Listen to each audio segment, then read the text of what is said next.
संपूर्ण विश्वाला सुख शांती मानवता तथा दुःख मुक्तीचा आर्य संदेश देणारे विश्व शांतीदूत महाकारुणिक तथागत भगवान सम्यक संबुद्ध यांना त्रिवार अभिवादन करतो।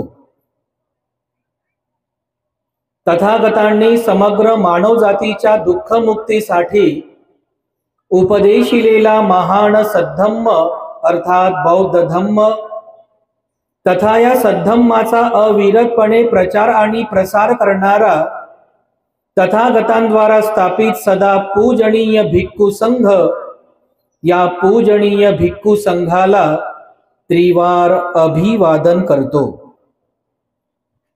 ज्यांच्या अथांग अमर्याद त्याग प्रभावामुळे या भारत भूमीला बुद्ध भूमीचे रूप पुन्हा एकदा प्राप्त झालं, असे बौद्ध धम्माचे पुनरुद्धारक, तुम्हा आम्हा सर्वांचे उद्धार करते प्रज्ञा सूर्य बोधिसत्व डॉक्टर बाबासाहेब आंबेडकर यांच्या समग्र धम्मक्रांतीमध्ये जीवनाच्या शेवटच्या श्वासापर्यंत समर्पित राहू।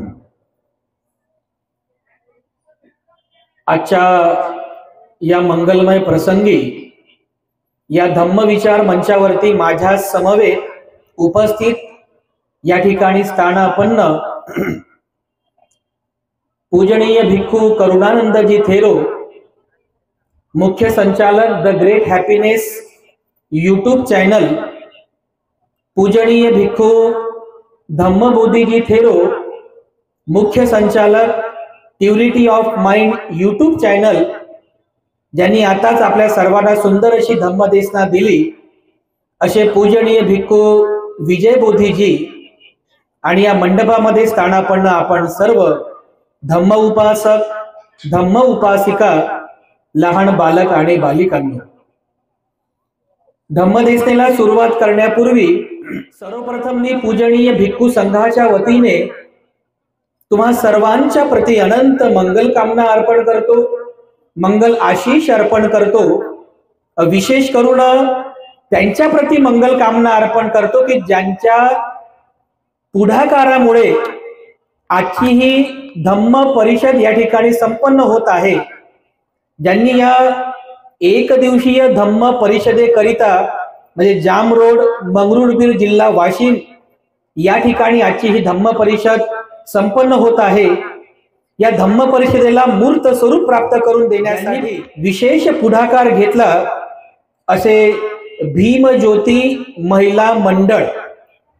मंडळ आम्ही बरखास्त केलेत बरं, तुम्हाला पण ज्यांचे महिला मंडळ असतील ना मंडळ, ते आम्ही सर्वांनी बरखास्त केलेले आहे, कारण मंडळ काही आपली परंपरा नाहीये, ती मंडळ दुसऱ्यांची परंपरा आहे, आपली संघ परंपरा आहे। म्हणून ज्यांचे मंडळ आहेत त्यांनी मंडळ बरखास्त करा, म्हणजे मंडळ शब्द बरखास्त करा, संघ परंपरा सुरू करा।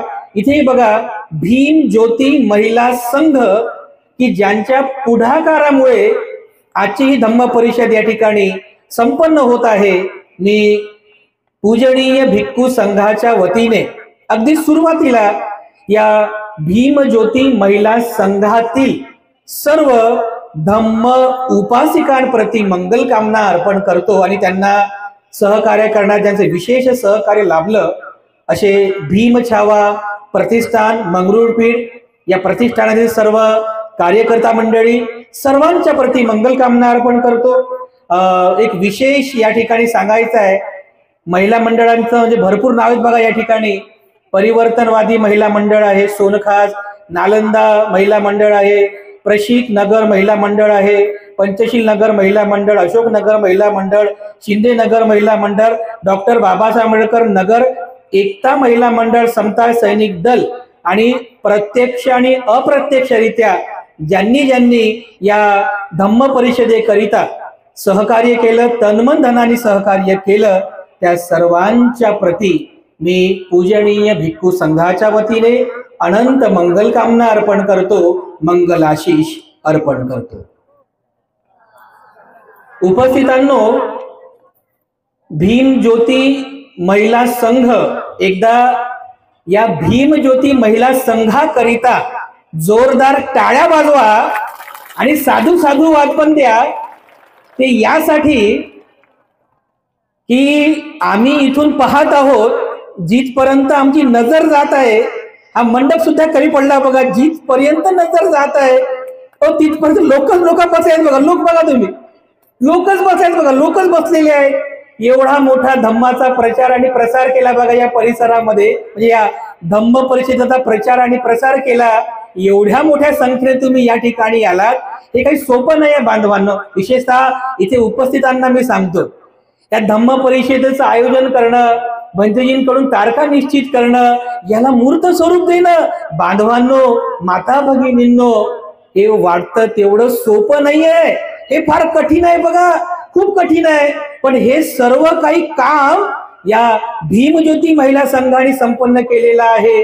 एकदा या महिला भीमज्योती महिला संघ आणि यांना सहकार्य करणाऱ्या भीम छावा प्रतिष्ठान यांच्या प्रती सुद्धा तुम्ही एकदा टाळ्या वाजवून आणि साधुवादाने यांचा स्वागत करावं, सन्मान करावा. मी सुद्धा पुनश्च एकदा भीमज्योती महिला संघातील सर्व माता भगिनींप्रती मंगल कामना अर्पण करतो, आशीर्वाद वचन अर्पण करतो. आपण फार पुण्यवान आहात बघा माता भगिनींनो. या मंडपामध्ये बसलेले तुम्ही सर्वच, जे तुम्ही या ठिकाणी बसलेले आहात, तुम्ही सर्वच फार पुण्यवान आहात, फार पुण्यवान आहात. केवळ तुम्हीच नाही, तर या महाराष्ट्रामध्ये राहत असलेले जे बौद्ध लोक आहेत, ते सर्वचे सर्व बौद्ध लोक हे खूप पुण्यवान आहेत. मी पुण्यवान तुम्हाला यासाठी म्हणत नाही की तुमच्याकडे गाडी बंगला बँक बॅलन्स नोकर चाकर आहे म्हणून मी तुम्हाला पुण्यवान म्हणत नाही आहो. नाहीतर पुण्यवान म्हटलं असतं मग ते धीरूभाई अंबानी सुद्धा पुण्यवान झाला असता की नाही, आहे की नाही. गाडी बंगला बँक बॅलन्सची श्रीमंती नाही सांगत आहे मी तुम्हाला. तुम्ही यासाठी पुण्यवान आहात की तुम्हाला या मानवी जन्मामध्ये भगवान बुद्धांचा धम्म आचरण करण्याची संधी प्राप्त झालेली आहे. यासाठी तुम्ही पुण्यवान आहात बघा. कारण हे पुण्य त्या टाटा, त्या बिर्ला, त्या आदित्य बिर्ला, त्या कोणालाच प्राप्त झालेली नाहीये. हे पुण्य फक्त तुम्हाला प्राप्त झालेलं आहे. आणि बांधवांनो, ज्यांच्यामुळे हे पुण्य आपल्याला प्राप्त झालं ते बोधिसत्व डॉक्टर बाबासाहेब आंबेडकर, की ज्यांच्या त्यागामुळं, ज्यांच्या परिश्रमामुळं आज आपल्या सर्वांना हे महत् सोन्याचे दिवस पाहायला मिळतात. ही पुण्य संधी प्राप्त झालेली आहे. म्हणूनच म्हणतो बघा, आपण सर्व खूप पुण्यवान आहात. पण बांधवांनो, हे सहजासहजी झालेलं नाहीये. आपण जे स्वतःला आज पाहतो हे सहजासहजी झालेलं नाहीये. हे दिवस आपल्याला प्राप्त करून देण्यासाठी डॉक्टर बाबासाहेब आंबेडकरांना अथक संघर्ष करावा लागला. हे दिवस, सोन्याचे दिवस आपल्या सर्वांना देण्यासाठी बाबासाहेब आंबेडकरांना महान त्याग करावा लागला, संघर्ष करावा लागला. हे सहजासहजी झालेलं नाहीये. कारण ज्यावेळेस एक महापुरुष जन्मास येतो, सर्वचे सर्व लोक बाबासाहेबांना सहकार्य करणारे नव्हते. सगळेच लोक बाबासाहेबांना सहकार्य करणारे नव्हते.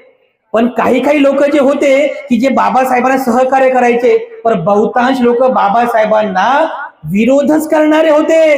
पण एवढ्या विरोधाचा सामना करूनही बघा, एक महापुरुष किती मोठं काम करून जातो. आपल्या सर्वांचं भलं करून गेलं, या भारताचं भलं करून गेलं. एक महापुरुष बघा एवढं मोठं काम करतो. फक्त बाबासाहेबांनाच नाही हो, म्हणजे बाबासाहेबांना जेवढा संघर्ष करावा लागला, जेवढा विरोधकांना तोंड द्यावं लागलं, प्रत्येक महापुरुषाच्या जीवनामध्ये असे प्रसंग येतात. भगवान बुद्ध सुद्धा यापेक्षा वेगळे नव्हते. आपण सर्व बौद्ध आहोत.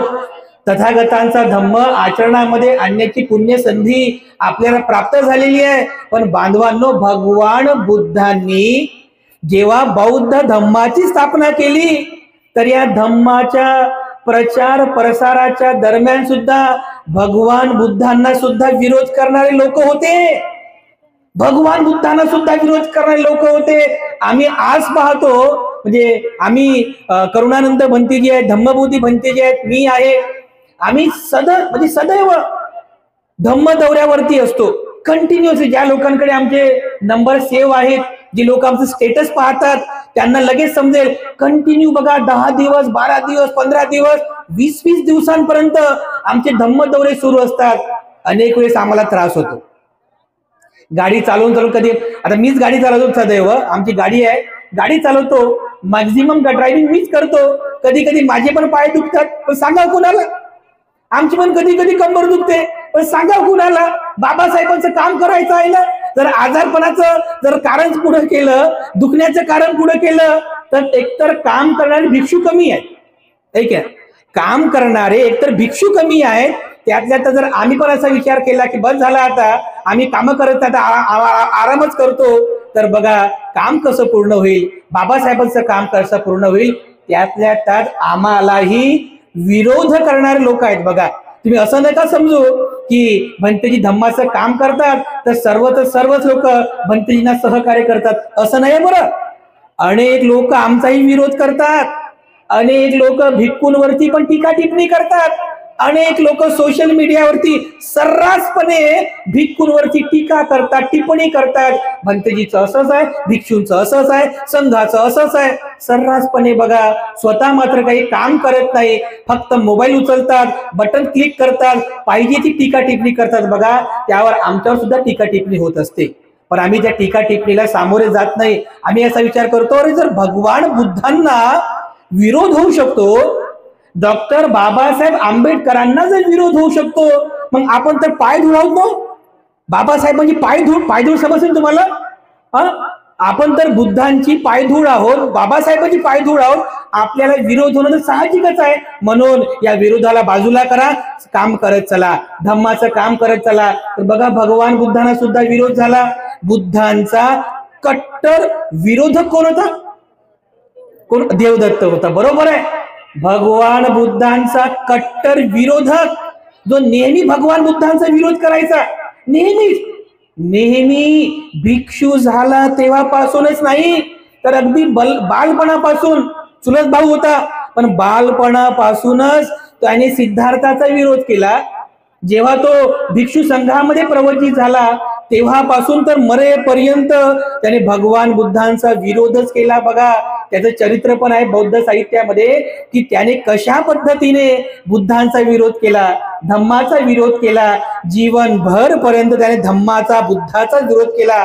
अहो, त्याने तर भगवान बुद्धांना मारण्याचा पण प्रयत्न केला. म्हणजे बघा, विरोधक कसे असतात. भगवान बुद्धांचा विरोधक बुद्धांना मारण्याचा प्रयत्न केला. का मारण्याचा प्रयत्न केला? तर त्याने भगवान बुद्धाने विनंती केली की भगवान मी सांगतो असे नियम तुम्ही संघामध्ये बनवा. भगवान बुद्ध म्हटले की अरे देवदत्ता, असं होऊ शकत नाही. तुम्ही ज्या ज्या प्रदेशामध्ये प्रचाराला जाल, त्या प्रदेशामध्ये जशी परिस्थिती असेल तसं तुम्हाला राहावं लागेल. त्याच्यामुळे असे नियम बनवता येत नाही. देवदत्ताला स्वतःचा अपमान वाटला. अनेक वेळेस त्याने बुद्धाचा विरोध केला. एवढंच काय, तर त्याने स्वतःचा एक वेगळा संघ पण निर्माण केला होता. देवदत्तानं स्वतःचा संघ निर्माण केला. 500 भिक्षूंना वेगळं केलं. भिक्षू संघ म्हणायचा, भगवान तो बघा ना, भगवान देवदत्त, भगवान तो देवदत्त बघा ना, भगवान तुमचा विरोध करते, भगवान संघाच्या विरुद्ध चेतावणी करते. भगवान बुद्ध म्हणतात की भिक्षूंनो, तुम्ही चिंताग्रस्त होऊ नका. भिक्षूंनो, देवदत्ताला त्याच्या कर्माची फळं नक्कीच मिळणार आहे. भिक्षूंनो, तुम्ही चिंताग्रस्त होऊ नका. असा बघा हा देवदत्त होता. तर देवदत्ताने बघा विरोध कसा करतात.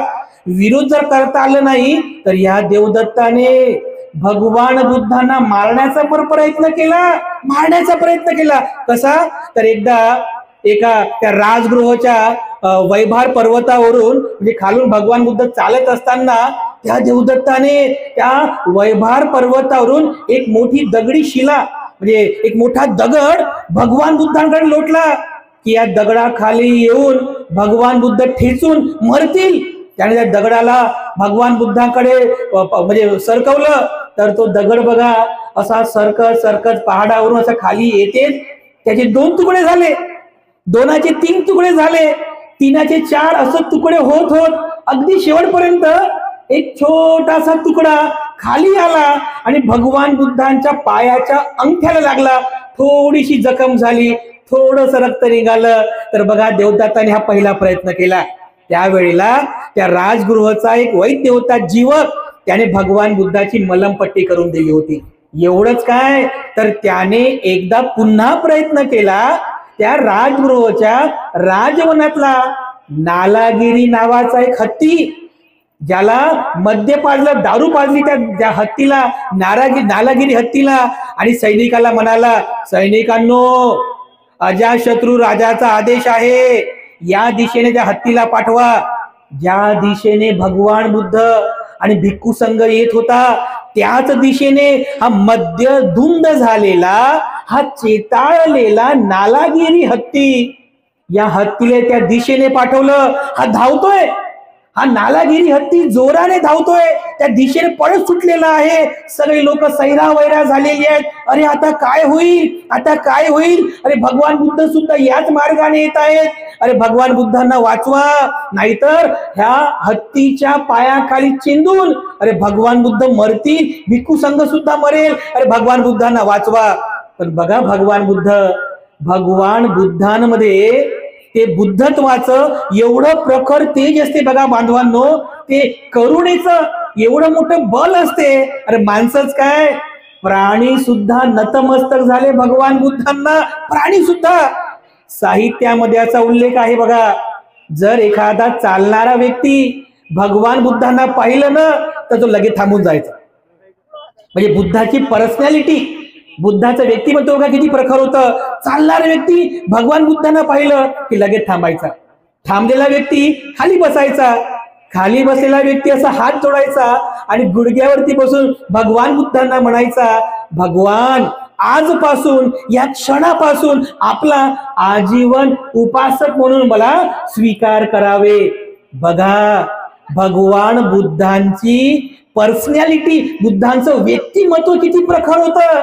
अरे माणसंच काय हो, प्राणी सुद्धा भगवान बुद्धांना शरण गेले, तर तो नालागिरी हत्ती सुद्धा एवढा मद्य धुंद झालेला, चेताळलेला नालागिरी हत्ती जेव्हा भगवान बुद्धाच्या अगदी सावलीच्या दुय्यम अंतरापर्यंत येतो, तर बुद्धाची करुणा बघाव.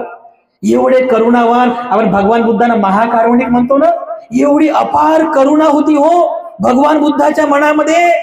तर आनंद सुद्धा बाजूला झाले, भिक्खू संघ बाजूला झाला, तर तो नालागिरी हत्ती सुद्धा भगवान बुद्धांच्या अगदी सावलीच्या अंतरापर्यंत येतो. आणि चमत्कार बघा, हे चमत्कार तर आपण मानत नाही, हे बुद्धांचं बल आहे.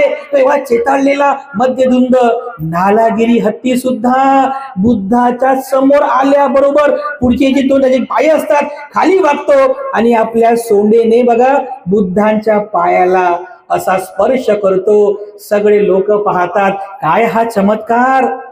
एवढा मध्यधुंद चेताळलेला हत्ती, नालागिरी हत्ती सुद्धा बुद्धाला शरण गेला हो. एवढी बघा बुद्धाची करुणा होती. भगवान बुद्ध सुद्धा या प्रसंगातून वाचले. पण देवदत्त हा काही शांत झाला नाही, कारण विरोध करणारे जे लोक असतात ना, जोपर्यंत त्याची मन शांत होत नाही तोपर्यंत ते काही शांत बसत नाही. आमचंच काय हो, तुम्हाला पण विरोध झाला असेल ना, महिला मंडळ होती मग विरोध, छोट्या छोट्या गोष्टीवर विरोध करतात लोक. एकतर बघा धम्म कार्य करण्यासाठी कोणी पुढे येत नाही. खरं सांगतो बरं तुम्हाला, हे समाजाची परिस्थिती आहे.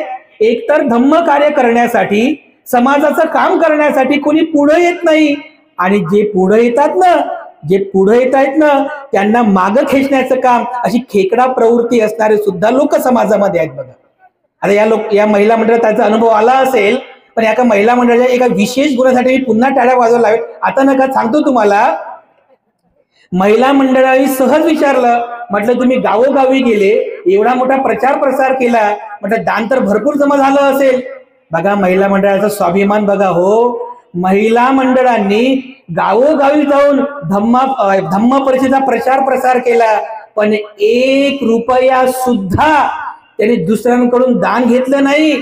त्या महिलांनी स्वतः त्यांच्या घरगुती पैशातून त्यांनी दान जमा केलं. त्या महिलांनी दान पैसा जमा करून या सगळ्या धम्म परिषदेला मूर्त स्वरूप दिलेलं आहे बघा. एकदा या कामासाठी पुन्हा टाळ्या वाजव बघा. स्वतःच्या बलबुत्यावर स्वतःच्या आर्थिक बळावर यांनी एवढा मोठं काम केलं बघा. विरोध होतो सर्वांना, तुम्हालाही सौम्य विरोध झालाच असेल. भगवान बुद्धांना विरोध झाला हो, देवदत्ताने विरोध केला. एवढ्या सर्व विरोधाच्या गोष्टी करूनही त्या देवदत्ताला वाटलं की अरे एवढं सर्व आपण विरोध केला, पण भगवान बुद्ध काही मरण पावले नाही, बार बार वाचले, आता काय करायचं. तर विरोधक कसे असतात बघा, विरोधक. तर विरोधक म्हणून त्या देवदत्ताने विचार केला, अरे हा जो अजात शत्रू आहे, अजातशत्रू राजा बिंबिसाराचा मुलगा अजातशत्रू नवतरुण होता, नवतरुण. तर त्या देवदत्ताने विचार केला, अरे हा अजातशत्रू महत्वाकांक्षी आहे, त्याला राजा बनायचं आहे. जर मी याला शब्दाने फिसवून जर माझ्या शब्दांमध्ये आणलं तर याच्याकडून माझं काम होऊ शकते, याच्याकडून माझं काम नक्की होईल. तर बघा विरोध कसा असतो, विरोधक कधी शांत बसत नाही. या देवदत्ताने त्या अजातशत्रू राजाला फितवलं, आपल्या शब्दामध्ये त्याला फसवलं. त्याला काय म्हणाला, अरे अजातशत्रू, तुझा जो बाप आहे कोण, राजा बिंबिसार, हा तुला कधीच राजा होऊ देणार नाही, तुला कधी राजा होऊ देणार नाही. तुला जर राजा व्हायचं असेल ना तर तू त्याचा विरोध कर, त्याला तुरुंगामध्ये डांब आणि तू स्वतः त्या बापाच्या खुर्चीवरती आसन असतो, स्वतः राजा हो. तो महत्वाकांक्षी होता, त्या देवदत्ताच्या शब्दामध्ये फसला. बघा विरोधकांच्या शब्दामध्ये फसला, त्याच्यामुळे तो पण बुद्धाचा विरोध करू लागला. बघ अजातशत्रू राजा तो पण विरोधक झाला, पण बाप मात्र श्रद्धावान होता. असते बरं बऱ्याच ठिकाणी बापाची लई श्रद्धा असते बुद्धांवर, धम्मावर, संघावर, पण पोरगा सगळा उलटाच असतो. बघा ना बुद्धावर श्रद्धा असते, ना धम्माप्रती काही श्रद्धा असते, ना संघाप्रती श्रद्धावान असतो. बघा राजा बिंबिसार याची बुद्धावर नितांत श्रद्धा होती. श्रद्धाच काय, जसं तुम्ही महिन्यातून 4 दिवस उपवासाचं पालन करता, हा राजा बिंबिसार महिन्यातून 6 दिवस उपवासाचं पालन करायचा. बघा तो तर पालन करायचाच, परंतु आपल्या पत्नीला सुद्धा पालन करायला लावायचा, उपवासाचं पालन करायला लावायचा. त्याचा पोरगा अजातशत्रू, या अजातशत्रूला देवदत्ताने शब्दामध्ये फसवलं. तर बघा अजातशत्रू राजाने सुद्धा आपल्या राजाला तुरुंगामध्ये डांबलं आणि स्वतः राजगादीवरती बसला. त्याला समजलं नाही, म्हणजे विरोध करण्याचे लोक असतात ना, त्याला चांगलं काय आणि वाईट काय समजत नाही. फक्त स्वतःचा मानपान झाला पाहिजे, माझा स्वतःचा लोभ पूर्ण झाला पाहिजे, लोकांनी माझी वाहवा केली पाहिजे, यासाठी बघा ते लोक विरोध करतात. स्वतःच्या जन्मदात्या बापाला, राजा बिंबिसाराला तुरुंगामध्ये डांबलं, स्वतः राजगादीवरती बसला.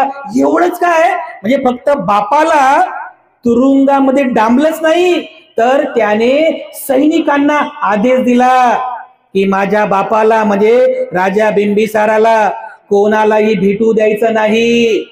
पण त्याची जी आई होती ना वैदेही, अजातशत्रूच्या आईचं नाव म्हणजे बिंबिसाराची पत्नी, तिचं नाव होतं वैदेही. तिने विनंती केली, अरे पोरा कमीत कमी मला तरी भेटू दे रे, माझ्या पतीला मला तरी भेटू दे. तर ती भेटायला जायची. बघा ती भेटायला जायची, तर भेटायला जायची तर आपल्या म्हणजे या पदरामध्ये आपल्या पतीसाठी अन्न घेऊन जायची, लपून लपून त्याला अन्न खाऊ घालायची. अजातशत्रूला समजलं की माझी आई त्या तुरुंगामध्ये जाऊन त्या बिंबिसाराला खाऊ घालते, तर तिने म्हणजे त्या अजातशत्रूने त्या आईचं ते अन्न घेऊन जाण्यावर पण बंदी घातली.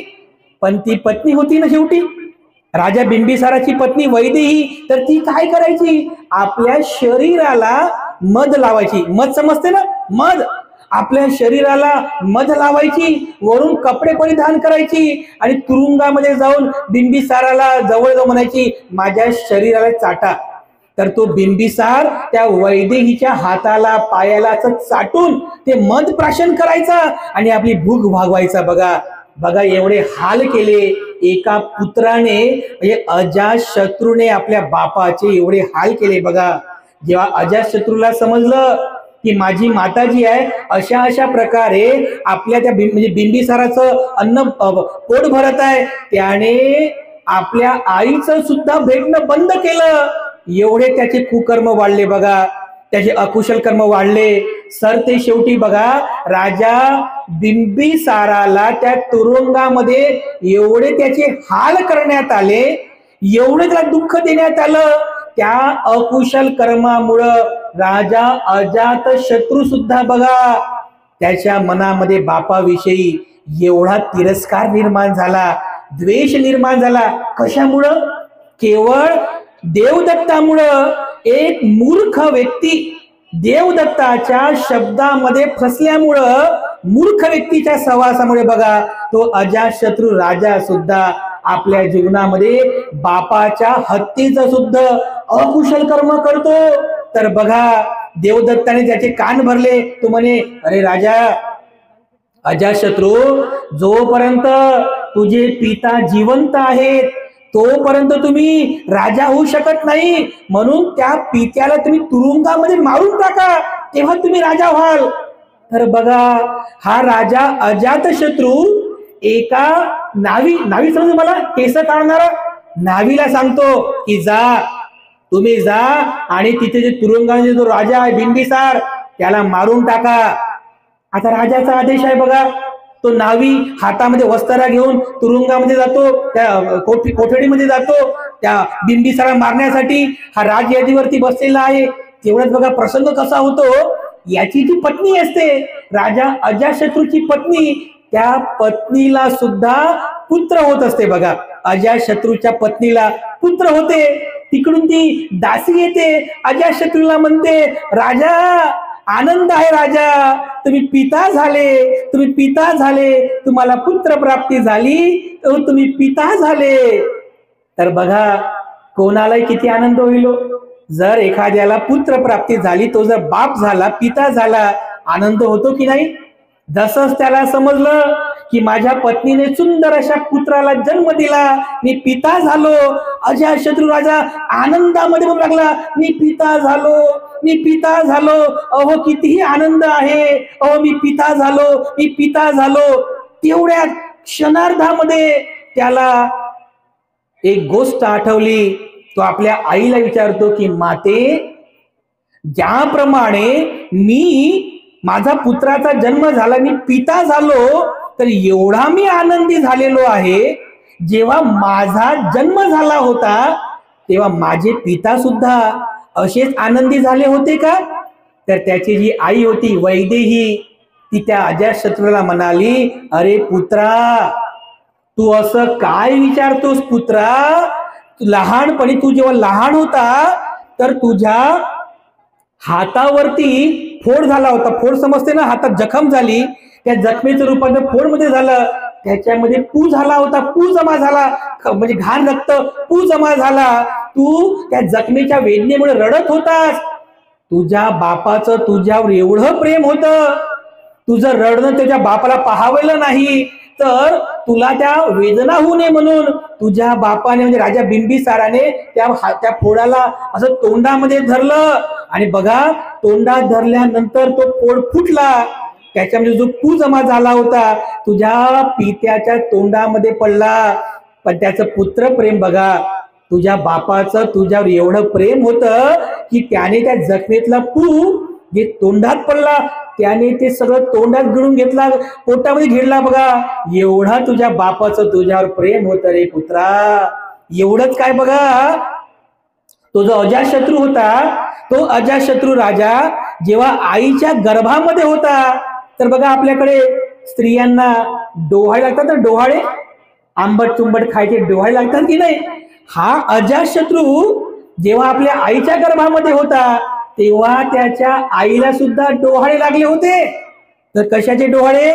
चिंच आंबट चुंबट खायचे डोहाळे नाही, रक्त पियाचे डोहाळे लागले होते. बघा रक्त, तिने स्वप्नात बघितलं डोहाळे लागले की मला माझ्या पतीचं रक्त प्यायचं आहे, त्याचे डोहाळे लागले.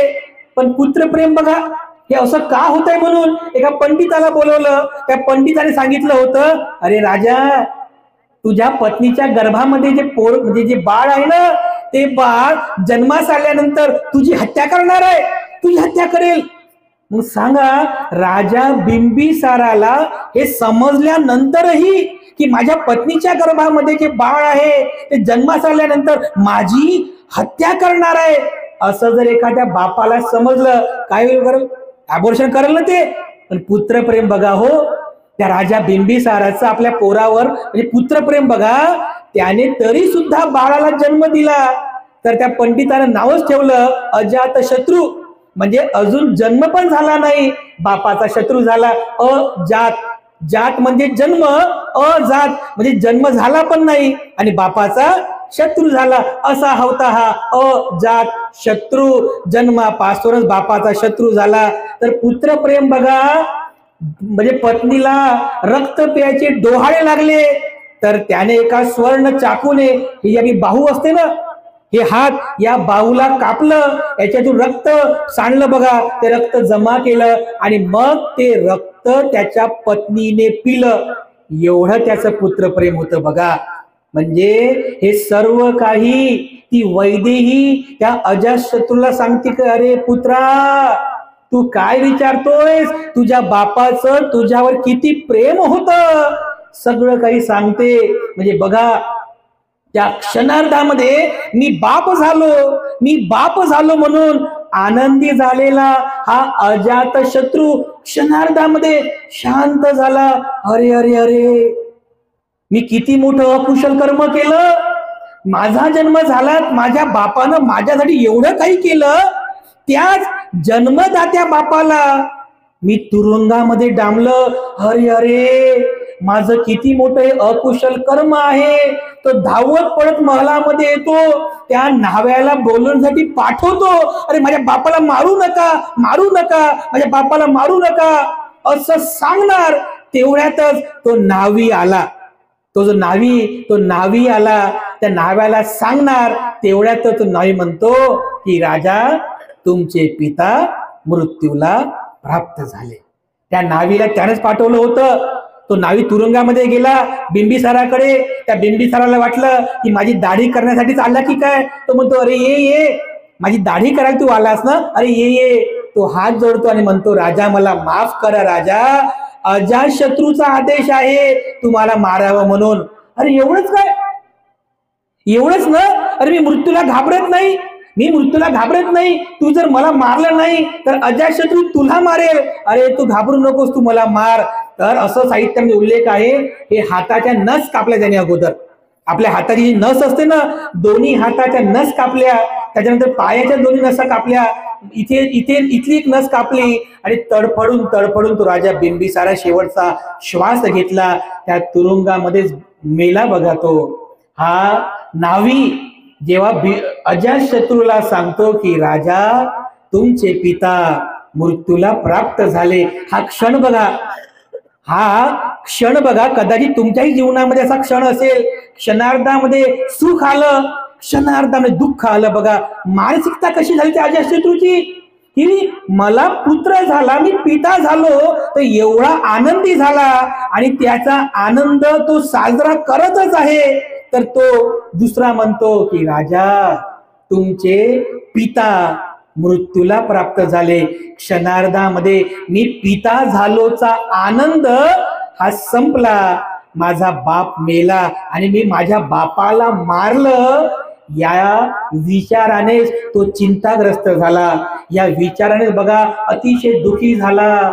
अरे अरे, हे काय करून बसलो मी, अरे अरे, मी माझ्या धार्मिक पित्याची हत्या केली, एवढा दुःखीग्रस्त झाला बघा. आणि त्या क्षणापासून हा अजातशत्रू राजा दुःखी राहू लागला. एवढा मोठा राजमहल होता, राजपाट होता, सगळी भौतिक सुख संपदा होती, तरी सुद्धा बघा हा राजा अजातशत्रू दुःखीच राहू लागला, चिंताग्रस्त राहू लागला बघा. तर अशीच अश्विन पौर्णिमेची रात्र होती. अश्विन पौर्णिमेची रात्र होती. आकाशामध्ये चंद्र चमकत होता, तारे चमकत होते. अशाही चमकणाऱ्या ताऱ्यांच्या सुखदायक वातावरणामध्ये सुद्धा हा अजातशत्रू राजा चिंताग्रस्त आहे. त्याचा चिंताग्रस्त चेहरा बघून जे मंत्रिमंडळ असते ना, ते मंत्रिमंडळ, एक मंत्री म्हणाला, अरे राजा, काय झालं राजा? तर राजा शत्रू काय म्हणतो,